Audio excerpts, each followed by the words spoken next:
பிராமின்கிற ஒரே காரணத்தினால உங்களுக்கு ஹெச்ஆர்என்சி சீட்டு கொடுத்து ஹெச்ஆர்என்சி மினிஸ்ட்ரியில் சேர்த்துருக்காங்கன்னு சொல்லி ஒரு டாக் ஓடிக்கிட்டு இருக்கு. ஆனால் ஆதவர்ஜனா மறுத்திருக்காரு. நீங்கள் அதை எப்படி பார்க்குறீங்க? ஒரு விஷயம் நல்லா புரிஞ்சுக்கங்க. நம்மளுடைய கழகத்தினுடைய கொள்கை அப்படிங்கிறது மதச்சார்பற்ற சமூக நீதி. அதுதான் எங்களுடைய கொள்கையாக எங்கள் தலைவர் முன்னிறுத்தினார். அப்ப இந்த கொள்கையை ஏற்றுக்கொண்டு எங்களுடைய கொள்கை தலைவராக இந்த சமூகத்தில் இருக்கக்கூடிய சாதிய வேற்றுமைகளை கடைய வேண்டும், சாதிய வேற்றுமைகள் இருக்கக்கூடாது என்று தன்னுடைய இறுதி காலம் வரைக்கும் போராடிய அன்பிற்குரிய தந்தை பெரியார் அவர்களை கொள்கை வழிகாட்டியாக ஏற்றுக்கொண்டு இந்த கழகத்தில் இணைந்து பணியாற்றியவர்கள் நாங்கள். அனைவருக்கும் சம வாய்ப்பு, சம உரிமை கிடைக்க வேண்டும் என்ற நோக்கத்தோடு இந்தியாவில் மாபெரும் சட்ட புரட்சியை ஏற்படுத்திய அண்ணல் அம்பேத்கர் அவர்களை எங்கள் கொள்கை தலைவர்களாக ஏற்றுக்கொண்டு இந்த கழகத்தில் இணைந்தவர்கள் நாங்கள். எங்களுக்கு மதமோ சாதியோ பணமோ இனமோ மொழியோ பாலினமோ எந்தவித பாகுபாடும் கிடையாதுன்றத உறுதி ஏற்றுக்கொண்டு உறுதிமொழி ஏற்றுக்கொண்டு ஒவ்வொரு நாளும் அந்த உறுதியை எங்க நெஞ்சில தாங்கிக்கிட்டு தான் இந்த கழகத்தில் நாங்கள் இணைஞ்சிருக்கிறோம். அதனால சாதி பார்த்து, பணம் பார்த்து, மதம் பார்த்து, இனம் பார்த்து, மொழி பார்த்து, எதை பார்த்தும் எங்கள் தலைவர் யாருக்கும் வாய்ப்பு கொடுக்கல. சேவை செய்யக்கூடிய மனநிலை இருக்குதா அப்படிங்கறத பார்த்து தான் வாய்ப்பு கொடுத்திருக்கிறாங்க. சாதியை வைத்து இங்க பேச வேண்டிய அவசியம் கிடையாது.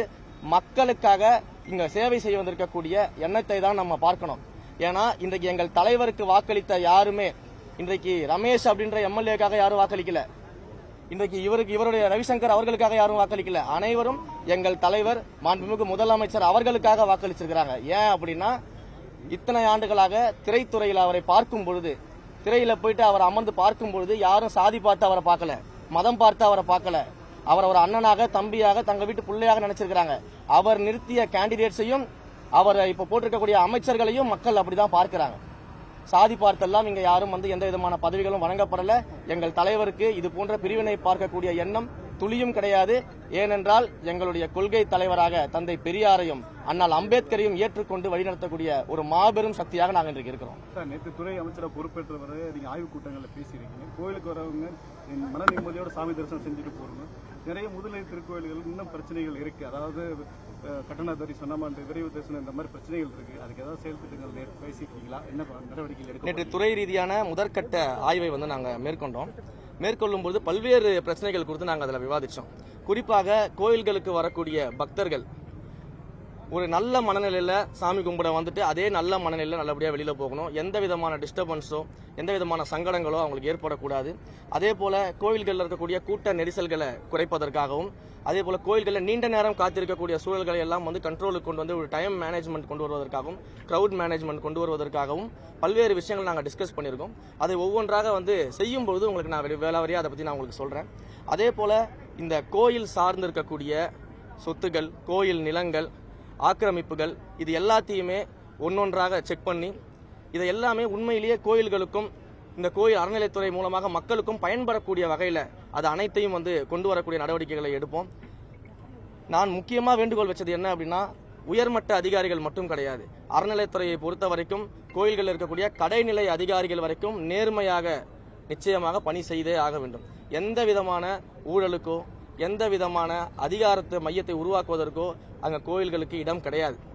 அங்க ஊழலற்ற, நேர்மையாக மக்களுக்காக பணி செய்யக்கூடிய, சேவை செய்யக்கூடிய மனநிலையில கடைநிலை அதிகாரிகள் வரைக்கும் பணி செய்தே ஆக வேண்டும் அப்படின்றத நான் வலியுறுத்தியிருக்கிறேன்.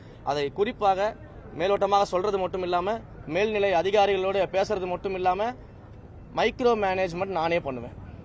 கண்டிப்பாக ஒவ்வொரு கோயில்களும் நடக்கக்கூடிய விஷயங்கள்ல என்னுடைய கவனத்துக்கு கொண்டு வரப்பட்டு மைக்ரோ மேனேஜ்மெண்ட் செய்து அதற்கான அத்தனை நடவடிக்கைகளும் எடுக்கப்படும். அனைத்து புதிய திட்டங்களும் கொண்டு வரப்படும். ஏற்கனவே இருக்கக்கூடிய திட்டங்கள் மிக திறம்பட செயல்படுத்தப்பட்டு அதனால் மக்கள் பயன்பெறக்கூடிய வகையில் இன்னும் மேம்படுத்தப்படும்.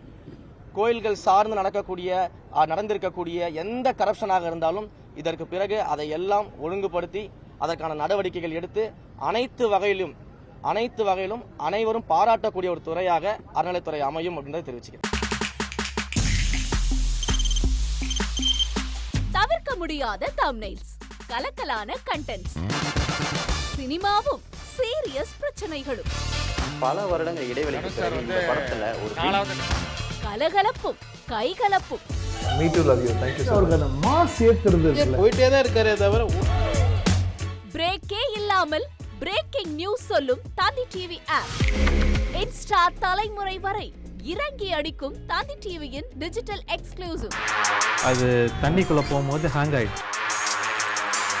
உங்களுக்கு விஜய் சார் எந்த அளவுக்கு ரொம்ப பிடிக்கும்? Of course, Malayalis are huge Vijay sir fans. ரெண்டு பேருமே ரொம்ப பிடிக்கும் எனக்கு. தந்தி டிவி ஆப்பை இலவசமா டவுன்லோட் செய்யுங்க.